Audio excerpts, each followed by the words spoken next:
Salut à tous, bienvenue dans ce tout nouveau numéro de One Shot sur Script.fr. Heureux de vous reparler cinéma et non des moindres, puisqu'aujourd'hui nous allons à nouveau parler comic book movie avec le très attendu Shazam. Et avec moi pour en parler, François-Xavier, comment va? Shazam! Il va bien apparemment. Et Jean-François de la librairie à plein rêve, bien sûr, comment va?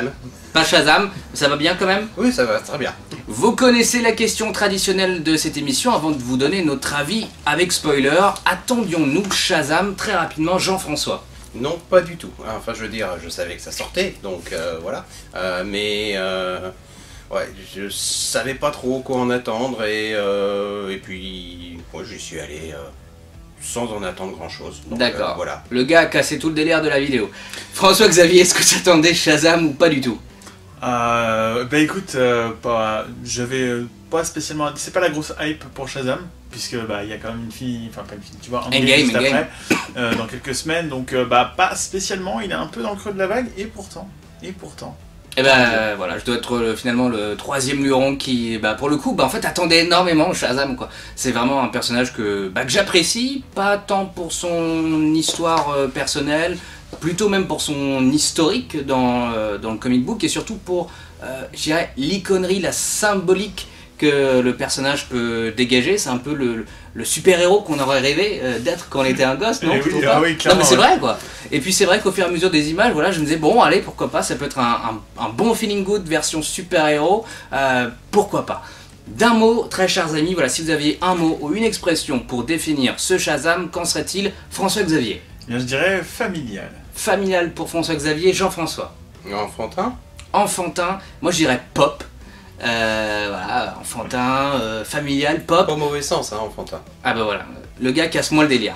Pop parce que, peut-être pop parce que, bah d'abord au sens littéral du terme, pop parce que ça représente un peu, je trouve pour moi, les films un peu de Noël des années 80. Ah, c'est clairement le film de Noël quoi, c'est presque dommage qu'il soit pas sorti en Exactement. décembre. D'ailleurs, il y a un gag récurrent dedans. Oui. Et pop aussi, parce que je trouve que le film en fait représente un peu ce que peut être finalement cette pop culture avec plein d'univers. Finalement la bande-annonce montrait un aspect très humoristique de Shazam, mais on a autant du fantastique que même je dirais de l'horreur, que de l'action. Voilà, il y a plein de choses. Alors on va bien sûr parler maintenant du film en détail, par l'ambiance. Tiens, on va commencer par l'ambiance. Est-ce que vous avez aimé ce film justement par cet aspect ambiance qui mélange un peu tous les genres? Allez, Jean-François. Alors, il y a des trucs que j'ai bien aimés et puis des trucs que j'ai moins aimés. Vous avez pas aimé les monstres, hein? Wow. Ouais, non, les monstres, ouais, non, c'est vrai, c'est pas top. Le côté aussi, comment dire, lampe torche transportable du costume, ouais, c'est un peu bizarre, mais bon, voilà. Ça, j'ai pas trop aimé. Après, J'aurais préféré un pyjama, quoi. J'aurais préféré un pyjama, et puis surtout qu'il fasse moins. J'ai de la lumière dedans, hein, attention, hein, touchez pas, ça va faire mal. Non, j'ai davantage aimé tout le côté justement un peu enfant. Un certain nombre de gags, enfin des trucs auxquels il n'y a que des enfants qui peuvent y penser, quasiment. Donc voilà. Ça j'ai bien aimé. Et de toute façon, c'est la dichotomie du personnage. C'est Shazam, c'est un enfant dans un corps d'adulte. Avec quand même la sagesse de Salomon qui... elle n'est pas tout à fait là. Hein. Mais en même temps, dans l'arc de Geoff Johns, oui. Même le personnage de Billy Batson est beaucoup plus poussé dans le comic book, dans le sens beaucoup plus... un peu salaud, quoi. C'est vraiment une sorte de... Là, on a exactement ce qui se passe dans le comic book concernant Billy Batson, c'est qu'il il a son petit moment où voilà, c'est un petit con quoi. Oui, c'est un petit con, ouais. Il lâche tout le monde, il va faire ses trucs, il va un petit peu raqueter les gens quoi, genre filez-moi 5 $ pour que je fasse des trucs, enfin... c'est tout à fait dans l'esprit du comic book de 2011, moins dans celui des années 40 où Billy Batson c'était vraiment le scout quoi, tu vois. Ah oui, c'est le boy scout.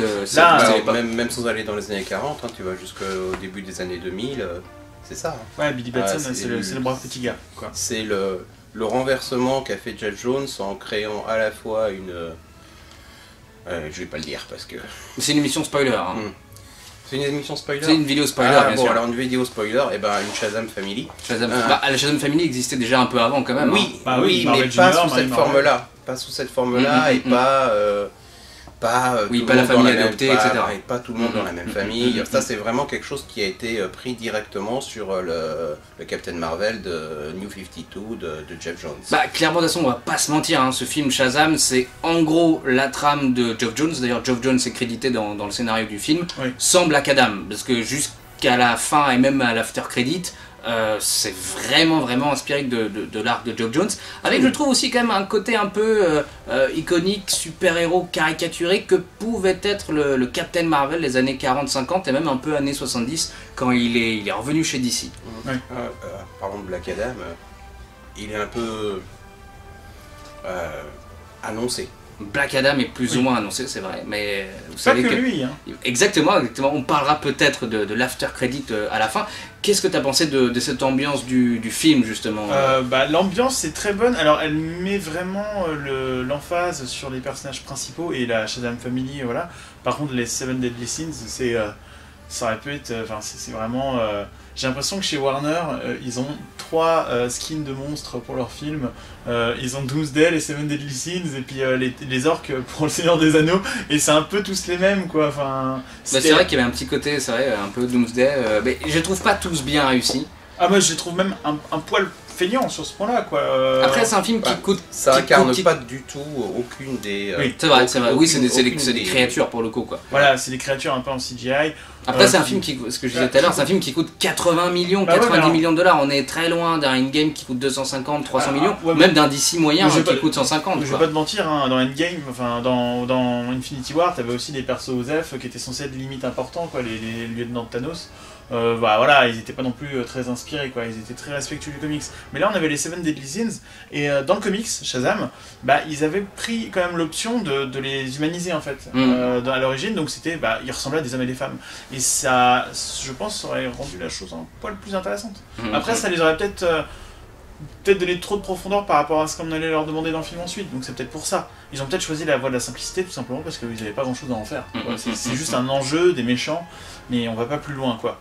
Moi, ce que je trouvais pas mal, en fait, dans l'ambiance, c'est qu'à mon sens, il y avait en fait 3 options possibles pour un film Shazam. En faire un film très mythologique, un peu à la Snyder, en faire quelque chose de ultra comique comme on a eu dans des tas de blockbusters, même je dirais parodiques, et puis trouver le juste milieu. Et je trouve que pour le coup, il a le juste milieu. Le film trouve une sorte de juste milieu. Il y a des moments assez avec son parti pris, assez iconiques, avec un parti pris. Ce qui est bien, c'est que c'est un réalisateur qui fait du film d'horreur avec des scénaristes qui font de la comédie.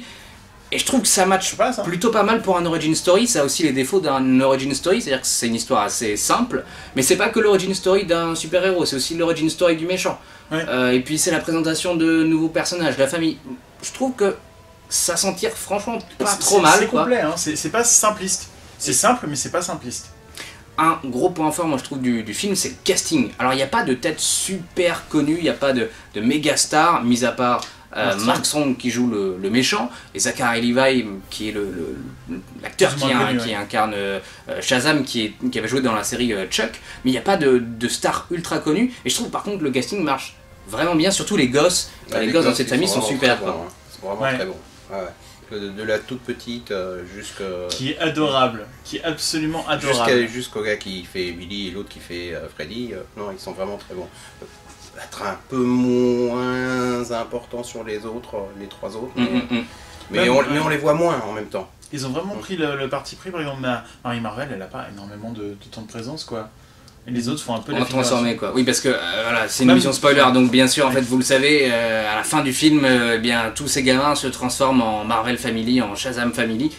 Moi, franchement, c'était le moment que j'attendais le plus dans le film. Hein. Je savais que ça allait arriver. J'étais quand même assez fou parce que fallait en fait l'oser, mine de rien, et ça fait plaisir, quoi. Ouais, et puis là, vraiment, pour le coup, c'était vraiment, comment dire, il y a toute une scène, en fait, dans une fête foraine vidée, en fait. Avec un Père Noël. Avec le Père Noël qui est meilleur, qui court. qui a les meilleures blagues du film, je pense. On va le revoir dans la suite. Oui, il sera. Oh, ce serait vraiment très drôle, c'est que chaque fois Noël il se prenne des trucs dans la tronche lui. Non mais par contre c'était vraiment le fantasme d'enfant, genre oh là là des gros monstres nous attaquent dans la fête foraine, j'ai les pouvoirs de Superman, j'ai un peu de magie, amusons-nous quoi. D'ailleurs il y a énormément de blagues, de références, le petit Hadoken qui va bien, deux trois trucs comme ça. Honnêtement c'était vraiment décomplexé. Ça aurait pu être le mot du début. Ouais c'est vrai, c'est vrai. Bah, en plus il y a un côté, tu me disais fête foraine, horreur, Noël, il y a un côté un peu années 80 je trouve, un peu Gremlins, enfin dans cette idée là que je trouve assez agréable. Il y a même une scène, la scène du piano dans le magasin de jouets qui fait une référence au film Big. Enfin voilà, il y a plein de références, mais comme on disait tout à l'heure, c'est pas des références forcées un peu comme peut l'être parfois Deadpool, c'est-à-dire que ces références elles vont pas vous mettre forcément à l'écart du film, c'est des choses qui servent plus ou moins à l'histoire quoi. Si vous le comprenez pas, ça va rester drôle par exemple si c'est un gag. Alors que parfois c'est vrai que dans d'autres films, à la concurrence, chez Marvel, enfin pour le coup chez la Fox, si vous avez pas la référence, vous allez juste vous dire tiens là il s'est passé quelque chose, je ne sais pas quoi. Là pour le coup, il y a même des références que je trouve très subtiles. Il y a une référence au Seigneur des Anneaux, genre sur un plan qui m'avait marqué à l'époque. Et c'est très subtil et ça marche bien. Il y a plein de petits trucs comme ça. Et honnêtement, je trouve que le film s'en sort beaucoup au niveau de la réalisation. Ouais, moi je trouve la réal pas mal et je trouve. Vous aimez pas trop le costume, moi j'aime bien le costume. Il y a même à un moment donné une petite scène où avec le bus qui me rappelle un peu la cover du Action Comics 1 où il est en pause, où il doit. Dans l'Action Comics, c'est la première apparition de Superman où il est en train de soulever une voiture, là il soulève un bus. Voilà, finalement c'est assez rigolo que Shazam ressemble beaucoup à un Superman, comme d'ailleurs c'est dans le comic book aujourd'hui, c'est assumé. Il lui avait été reproché. Exactement, et c'est ce qui a tué Captain Marvel dans les années 50, jusque dans les années 70, mais je trouve que c'est assumé, c'est plutôt frais. Et puis, juste un mot, parce que j'ai lu dans certaines critiques, notamment d'ailleurs des critiques de comic book ou de cinéma, qui disaient que ce Captain Marvel ce Shazam, ressemblait à un film Marvel. Et je trouve... C'est vraiment jouer une carte facile que de dire ça, mais c'est vraiment pas le cas. Ça a une ambiance assez unique en fait. J'ai presque envie de te dire qu'il arrive à casser le. En fait, il fait Marvel mieux que Marvel, si on veut partir sur ce terrain-là. Parce que il fait pas du Marvel en fait, c'est juste ça pour moi quoi. Déjà, le fait d'assumer un espèce d'éclair phosphorescent sur le buste, je suis pas sûr que Marvel l'aurait fait. C'est le genre de détail un peu kitsch. Qu'ils essayent d'éviter. Mais moi par exemple je trouve que le film, là où les films Marvel je trouve ont une alchimie qui marche pas tout le temps pour moi, c'est pour le côté humour mais très serious business en même temps. Là le film il assume totalement les héros c'est des enfants. Ils agissent comme des enfants. Alors oui, c'est quand même serious business. Il y a des vies un peu en danger des fois et tout. Mais ça reste quand même des enfants qui font des blagues, qui s'amusent et qui agissent comme des enfants. Et moi, je trouve que le film est beaucoup plus léger et drôle. Parce que pour le coup, l'humour est aussi plus subtil. Par exemple, la scène du bus, où il veut poser le bus, mais il y a un chien qui est juste à l'endroit où il a la place pour le poser. Il fait « Ah, s'il te plaît, bouge, bouge !» C'est des trucs que je trouve bien plus drôles. Et surtout...